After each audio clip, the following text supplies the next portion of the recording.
Hello बच्चों, let's see the question. So the question is saying mammalian lungs have numerous alveoli for. Basically बोला है कि जो हमारे mammalian lungs होते हैं उनके पास alveoli होती है, वो किस रीजन की वजह से होती हैं. And here we have four option: increasing surface area for gaseous diffusion, B keeping the lungs in proper shape, C higher number of muscle to provide, and increasing volume of inspired air. So what could be the key concept here? So the key concept here will be alveoli in lungs. Alveoli in lungs. अगर बात करें एल्वोलीज की, what it is, basically ये sac like structure होते हैं. कि like sac like structure जो basically lungs को क्या करते हैं, लंग्स की स्ट्रक्चर एंड फंक्शन यूनिट की तरह regard, structure and function unit की तरह एक्ट करते हैं, functional unit. Now the question is किस में हेल्प करती है? This is basically help in a gaseous exchange.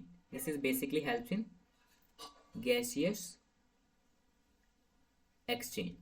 अगर बात करें अप्रोक्स कितनी हमारे पास 300 मिलियंस एल्वोलाइज प्रेजेंट होती है in both lungs, millions, 300 millions.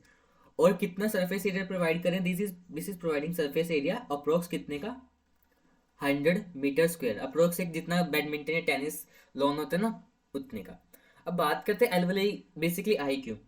ये आई इसलिए so that the larger surface area expose करने को मिले एंड ज्यादा गैशियस एक्सचेंज हो सके. So increasing the surface of the gaseous diffusion और gaseous exchange. So what could be the answer? Answer is what? A.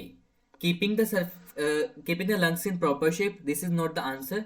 Alveoli जो lungs को proper shape में रखने के लिए नहीं आए, जिस basically they come because to give the largest exposed area for the gaseous diffusion.